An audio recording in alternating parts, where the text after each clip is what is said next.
ఈ వీడియోలో మాట్లాడుకోబోయే movie review వచ్చేసి సైక్ సిద్ధార్థ్. ఈ మూవీ వచ్చేసి డిసెంబర్ 12th రిలీజ్ అవ్వాల్సిన మూవీ అదే టైంకి అఖండ 2 మూవీ రావడం వల్ల ఈ మూవీని పోస్ట్ పోన్ చేసుకుంటూ వస్తూ జనవరి 1st ఈ మూవీని థియేటర్లో అయితే రిలీజ్ చేశారు. సో ఈ మూవీ ఎలా ఉంది ఏంటని ఈ రివ్యూలో మనం మాట్లాడుకుందాం. ఈ మూవీ యొక్క స్టోరీ గురించి సింపుల్ గా చెప్పొస్తే ఈ మూవీలో మెయిన్ రోల్ అయిన సిద్ధార్థ్ అలియాస్ నందు.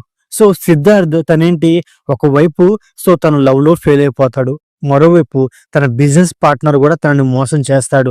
సో అలాంటి పరిస్థితుల్లో సిద్ధార్థ్ సైకో సిద్ధార్థ్ గా ఎలా మారాడు అండ్ అలాగే మన సిద్ధార్థ్ హైదరాబాద్ లోని ఒక స్లమ్ ఏరియాలో ఒక అపార్ట్మెంట్ లో అద్దెకుంటాడు. సో అదే అపార్ట్మెంట్ లో ఈ మూవీలో హీరోయిన్ అయిన శ్రావ్య అలియాస్ యామిని తన పిల్లవాడితో కలిసి ఆ ఇంట్లో అద్దెకొచ్చింది. ఇక్కడ సిద్ధార్థ్ కిను అండ్ అలాగే శ్రావ్యకి మధ్య ఉన్న కనెక్షన్ ఏంటి అండ్ అలాగే వాళ్ళ జర్నీ అనేది ఎలా సాగింది, ఈ పాయింట్ల మీద ఓవరాల్ స్టోరీ అయితే ఉండిద్ది అనమాట. ఉన్నప్పటికీ ఈ మూవీ నా పరంగా ఎలా అనిపించింది అంటే, ఫస్ట్ ఈ మూవీ నాకైతే ఓకే ఒక యావరేజ్ మూవీ అని చెప్తాను. ఈ మూవీ యొక్క ట్రైలర్ చూసినప్పుడు ఈ మూవీ అనేది ఒక నార్మల్ మూవీ కాదు, ఒక డిఫరెంట్ జోనర్ మూవీ అని మనం ఎలా అయితే ఎక్స్పెక్ట్ చేస్తామో అదే డిఫరెంట్ వేలో ఈ మూవీని ప్రెజెంట్ చేశారు. బట్ స్టోరీ అనేది రొటీన్ గా ఉంది.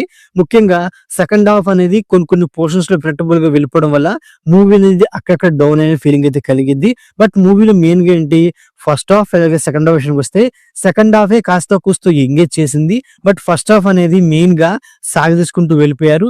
అండ్ అలాగే ఈ సైక్ సిద్ధార్థ్ యొక్క ఓల్డ్ ని పరిచయం చేస్తూ తను ఎందుకు అలా మారాడు అనే సిచ్యువేషన్స్ ని క్రియేట్ చేసుకుంటూ ఫస్ట్ హాఫ్ అయితే వచ్చింది అనమాట. అయినప్పటికీ ఫస్ట్ హాఫ్ లో కామెడీ అనేది చాలా బాగా వర్కౌట్ అయింది. ముఖ్యంగా హీరో ఫ్రెండ్స్ మధ్య వచ్చే కామెడీ సీన్స్ చాలా బాగా వర్కౌట్ అయ్యాయి అనమాట. బట్ మెయిన్ గా ఏంటి, అటు లవ్ పరంగాను ఇటు బిజినెస్ పరంగాను తనకైతే ఎదురు దెబ్బలు తగులుతాయి. అలా తగిలినప్పుడు తను మెంటల్ గా ఫేస్ చేసిన ప్రాబ్లమ్స్ ఏంటి, ఆ ఎమోషన్ ని ఒక ఫీలింగ్ గాను ప్రజెంట్ చేయలేకపోయారు. అదే నాకు కొంతవరకు మైనస్ అనిపించింది. మరోవైపు హీరోయిన్ యొక్క సిచ్యువేషన్ ని కూడా అంత ఎమోషనల్ గా బలంగా ప్రజెంట్ చేయలేదు. బట్ ఇంటర్వెల్ పోర్షన్ అంటే కాస్త ఓకేషన్ చెప్పుకోవచ్చు అనమాట. ఇక సెకండ్ హాఫ్ కి వచ్చేపాటికి హీరోయిన్స్ మధ్య మాటలు అయితే ఉంటాయి అనమాట. ఆ మాటలు క్లైమాక్స్ వచ్చేపాటికి ఎక్కడి వరకు వెళ్తాయి అనేది ఒక సగటు ఆడియన్స్ అయితే గెస్ చేయగలుగుతాడు.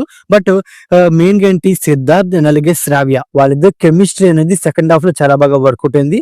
వాళ్ళిద్దరి మధ్య వచ్చే సీన్స్ ముఖ్యంగా క్లైమాక్స్ పోర్షన్ వేరే లెవెల్లో ఉంటాయని చెప్పుకోవచ్చు అన్నమాట.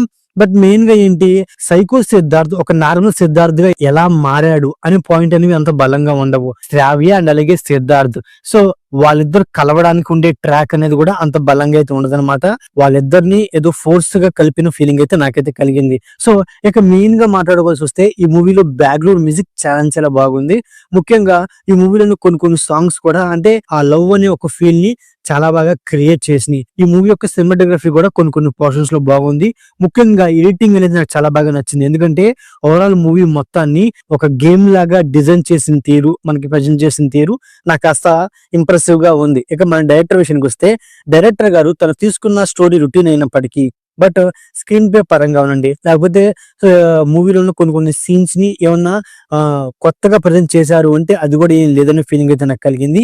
మెయిన్ గా ఏంటంటే కొన్ని పోర్షన్స్ లో మూవీ అనేది ప్రెటబుల్ గా వెళ్ళిపోవడం, కొన్ని ఎమోషన్స్ వర్కౌట్ అవ్వకపోవడం, ముఖ్యంగా కొన్ని లాజిక్స్ మిస్ అయిపోవడం. ఎందుకంటే మన హీరో సిద్ధార్థ్ 1 సంవత్సరం పాటు ఒక ఇంట్లో అద్దెకుంటాడు.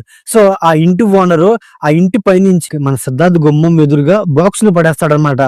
ఎందుకు పడేస్తాడు అనేది నాకు పెద్ద డౌట్ అనిపించింది. ఎందుకంటే తను అద్దె కట్టకపోయినప్పుడు ఆ ఇంటికి వెళ్ళి ఆ డోర్ పగలగొట్టేసి తనని బయటికి గెంటేస్తే సింపుల్ గా అయిపోతుంది. ఇంటి ఓనరు గుమ్మం ఎదురుగా బాక్స్ వేయడం ఏంటో, ఆ బాక్స్ లో ఉన్న చిప్స్ తిని మన హీరో ఉండడం ఏంటో ఒక లాజిక్ లెస్ పాయింట్ లా నాకైతే అనిపించింది. పర్ఫార్మెన్స్ విషయానికి వస్తే మెయిన్ గా నందు గారు తన యాక్టింగ్ అనేది చాలా బాగుంది. శ్రావ్య క్యారెక్టర్ ప్లే చేసిన యామ్ని తన క్యారెక్టర్ కూడా చాలా బాగుంది. ముఖ్యంగా తన క్యూట్ ఎక్స్ప్రెషన్స్ మనల్ని కట్టి పడేస్తాయని చెప్పుకోవచ్చు అనమాట. ఇంకా చెప్పుకోవాల్సి వస్తే ఈ మూవీలో మిగతా క్యారెక్టర్స్ ని ఇంకా కొంచెం ప్రాపర్ గా యూజ్ చేసుకుంటే బాగుండేది. మెయిన్ గా హీరోయిన్ వాళ్ళ భర్త క్యారెక్టర్ అవనండి, హీరో ఫ్రెండ్ క్యారెక్టర్ అవనండి, ఆ క్యారెక్టర్ ని ఇంకా బాగాను యూస్ చేసుకుంటే బాగుండేదని ఫీలింగ్ అయితే కలిగింది అనమాట. ఓవరాల్ గా ఇదండి సైక్ సిద్ధార్థ్ మూవీ రివ్యూ. నా రివ్యూగా నచ్చడైతే వీడియోకి వచ్చిన అలాగే మన ఛానల్ ని సబ్స్క్రైబ్ చేసుకోండి. Okay, thank you all.